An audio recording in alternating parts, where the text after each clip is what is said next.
Part 1.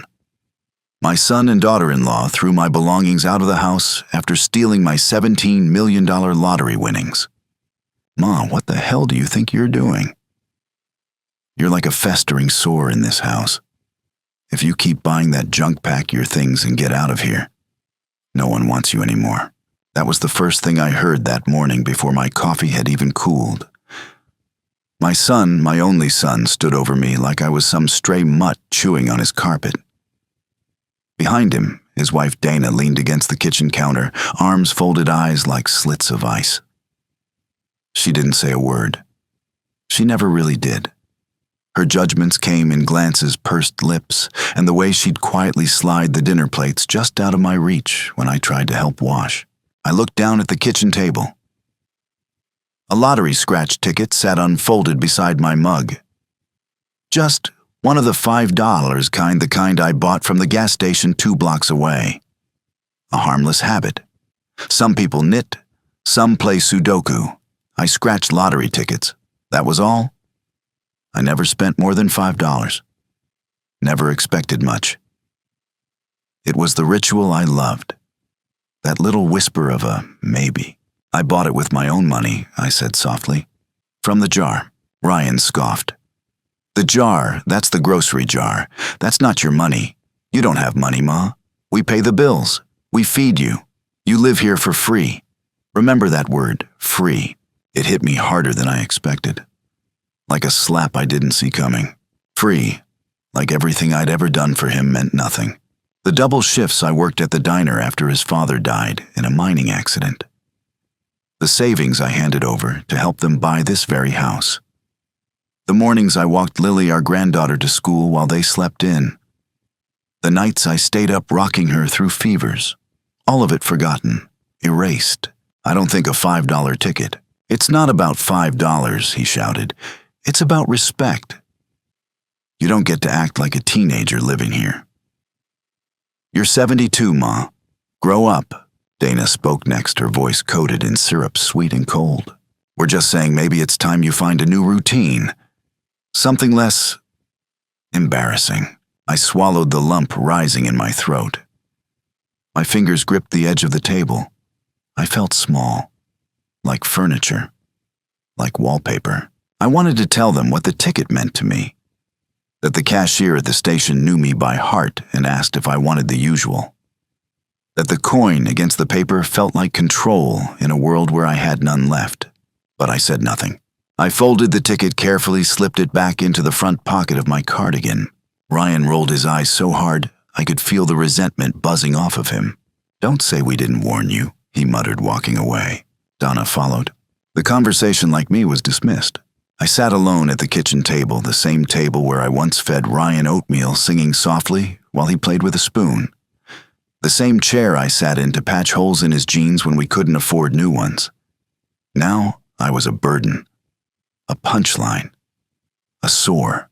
I looked around the house, the flat screen I helped buy, the nursery I helped paint when Dana was too pregnant to climb a ladder, the garden I kept because no one else wanted to pull weeds. It all said home, but none of it felt like mine anymore.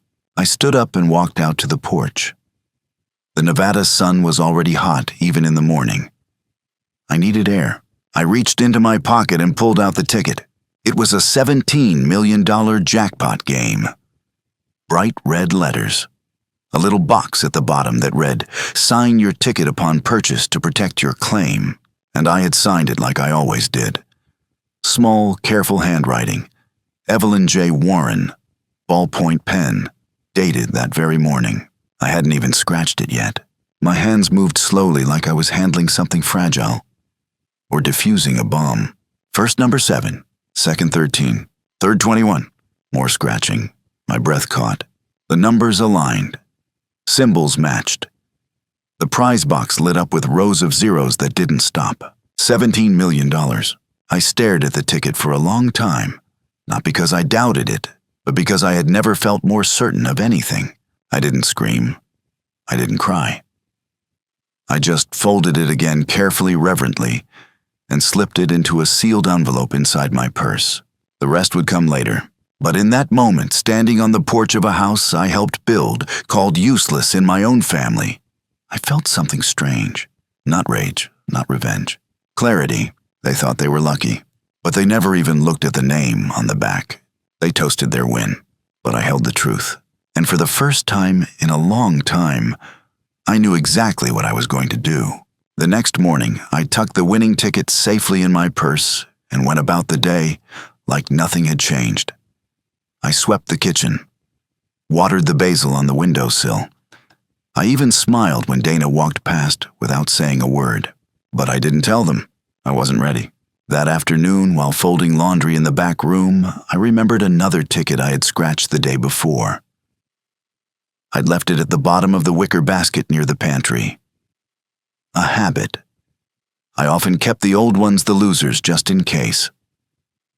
Sometimes for second chance raffles, sometimes because I forgot to throw them out. So I reached into the basket, digging through folded kitchen towels and stray socks. But it wasn't there. At first, I thought maybe I'd tossed it by accident. I checked the trash under the sink banana peels paper towels, but no ticket. I checked the counters under the basket. Nothing. I stood still, hand gripping the edge of the counter, a quiet unease spreading in my stomach. That evening, I said nothing. I made dinner meatloaf, mashed potatoes, peas, just like always. I set the table. Ryan first, then Dana, then Lily. They said thanks without looking up, scrolling through their phones. I sat at the end of the table, silent, nearly invisible. That night, I heard giggling from their bedroom. Clinking glasses, the pop of a cork. The next morning, a delivery truck pulled into the driveway. A man in a blue shirt wheeled out a huge box, a 75-inch flat-screen TV. Dana stepped out in silk pajamas and signed the receipt like she'd done it 100 times before. By noon, more deliveries came. Imported wine, a designer purse, new patio furniture. They never mentioned the lottery, not to me. But they celebrated. They toasted. They danced in the kitchen after midnight when they thought I was asleep. I sat in the corner of the living room with my knitting needles looping the same row over and over again, undone, redone, just to keep my hands steady. Still, I said nothing. I wanted to believe maybe they'd bought their own ticket. Maybe this had nothing to do with me. But deep down I knew. I knew because Dana left her phone on the table one afternoon. While she ran to the garage, the screen lit up with a message from her sister. 17.0 mmHg OMG. Are you guys seriously not telling her? I didn't touch the phone. I didn't need to. The ache in my chest said everything. They had found the ticket. They had claimed it. They were spending it. And I had been erased from the story. 2 days later, I went to check the mail. When I came back, my key didn't work. The lock had been changed. I knocked confused. Ryan opened the door just a crack, wouldn't meet my eyes. Ma, he said quietly, like he was pretending to care. We just need a little space. Everything's changing. It's getting crowded. My things are inside, I said. We put them on the porch Dana called from somewhere behind him. And there they were, 2 suitcases. 1 plastic grocery bag filled with my shoes. The wicker basket empty. I didn't cry. Not then. I didn't yell. I didn't beg. I picked up my things one at a time and walked to the curb. They didn't offer a ride, or money, or even a chair. Just a closed door, a celebration inside. And me out on the street, the woman who raised him, who worked 2 jobs, who made that house a home, now reduced to luggage, to silence, to a $5 ticket they assumed had no name. They toasted their luck, but they never once looked at the back. The library smelled like dust and forgotten stories, but it had heat and free Wi-Fi. That was enough for now. I had nowhere else to go. They didn't wait for a real goodbye. Just locked the door and pushed my life to the curb. I carried what I could and walked 3 blocks to the one place that never made me feel like I was in the way. The librarian, Angela, recognized me. She gave a small nod and went back to stamping books. I found a seat near the window, plugged in my phone, wrapped my coat tight around my legs. The cold in my bones had nothing to do with the weather. I didn't have a plan yet, but I had the truth, and that was a start. I pulled out my phone, an old flip model. Ryan used to laugh at it. You still using that dinosaur, he'd joke like he was a man who built something instead of inherited it. But I liked it. It was reliable. I opened the gallery and scrolled through old photos. Lily eating ice cream, my garden in bloom, a pie from last fall. Then I found it. A photo I took 3 mornings ago. The winning lottery ticket lying flat on the gas station counter. A little habit I had to take a picture before I scratched it. Just in case. I zoomed in. The numbers were visible. The store name. The date. My full name written on the back in blue ink. Evelyn J. Warren. I opened my purse and pulled out the envelope. The actual ticket. The one they hadn't even realized I still had. I held it side by side with the photo. Identical. My name. My win. My life. Not theirs. For a brief moment I imagined confronting them. Standing on the porch, holding the ticket up to the window, watching their faces drop. But no. That would lead to shouting. Lies. Fake apologies.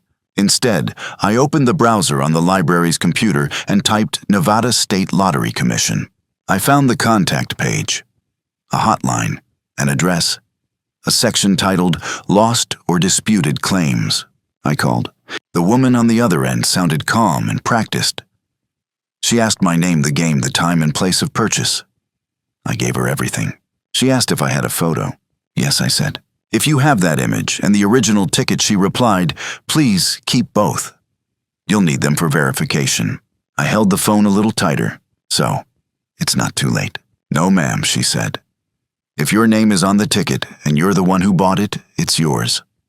The law protects the rightful owner. I thanked her, wrote down the case number. Then I walked to the gas station. It was only 6 blocks. The walk helped clear my head. Inside, the cashier was a young man with a tired smile and tattoos up his arm. His name tag said Danny. Hey, I said. Do you remember me? He squinted. Yeah. You're the Wild Sevens lady. Daisy sweater. Every Tuesday. I smiled despite everything. I need a copy of the security footage from 3 days ago. Around 10:30 a.m., I bought a ticket. I just need proof it was me. He hesitated. You okay? Not really, I said. But I'm working on it. He called his manager, then printed a still from the camera. It showed me standing at the counter, handing over a $5 bill. The ticket in view. I looked tired in the photo, but real. I took the image, thanked him, and walked back to the library. That night, I emailed the commission, the photo, the ticket, my ID. An hour later, I got a reply. Your claim has been logged. Based on preliminary information, the ticket appears valid and legally yours. Please await formal review.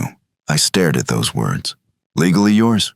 I had no house, no family, but I had the truth. And now the state had it too. 2 days after I submitted the documents, I received an email from the Nevada State Lottery. Your identity has been verified. The ticket is officially registered under your name. You are eligible to claim the full amount as the rightful winner. Please visit the Carson City office to initiate processing. Anonymity options are available. I read it 3 times. Rightful winner. They had the numbers. I had the name. Now so did the state. I selected the senior privacy clause, a rule that allowed older claimants to remain anonymous when there was risk of family exploitation. I didn't want attention. I didn't need revenge. I wanted peace. And the law gave me that. Meanwhile, back on their side of town, things started to unravel. That afternoon, I sat by the library window with a vending machine coffee when my phone lit up. Dana, 6 missed calls. Ryan, 3 new messages. I opened them. Ma, did you find the ticket? We think it might have been yours, but it's no big deal. Let's talk. This could be good for all of us. Let's just split it. 50-50. We already called the lottery office. They said there's a conflict of claim. What did you do? I didn't reply. I set the phone down on the windowsill and let it buzz. Let it hum like a trapped insect. They had walked into the lottery office expecting champagne and flashbulbs ready to take photos for social media. Instead, they were probably told with polite certainty that the ticket they had was invalid, that the prize had already been claimed, that the winner was not them, that the name on the ticket didn't match. I imagined their faces, Dana's outrage, painted over with forced charm. Ryan's clenched jaw, his voice rising in disbelief, like yelling would rewrite what had already been signed in ink. They had rehearsed a victory speech, but not humility. Now they were scrambling, texting, spinning. I listened to Dinah's voicemail. Her voice was sugar-laced, every word carefully wrapped in guilt and spin. I know we've had our differences, Evelyn. But think of Lily. Think of the family. This money doesn't have to be a wedge. It can be a bridge. After they set the fire, locked me out, and threw my life onto the porch, I turned off the phone, let it fall silent for once. I had no plans to go back. Not to that house, not to that kitchen, not to the woman who called me an embarrassment or the son who let her. The money was mine, but more than that, the truth was mine. And this time, I didn't have to explain myself to anyone. Thank you for listening to today's stories. Part 2 will be updated soon. If you enjoyed listening, please like and subscribe if you haven't done so already. Also, leave a comment below to share your thoughts on what happened. Take care.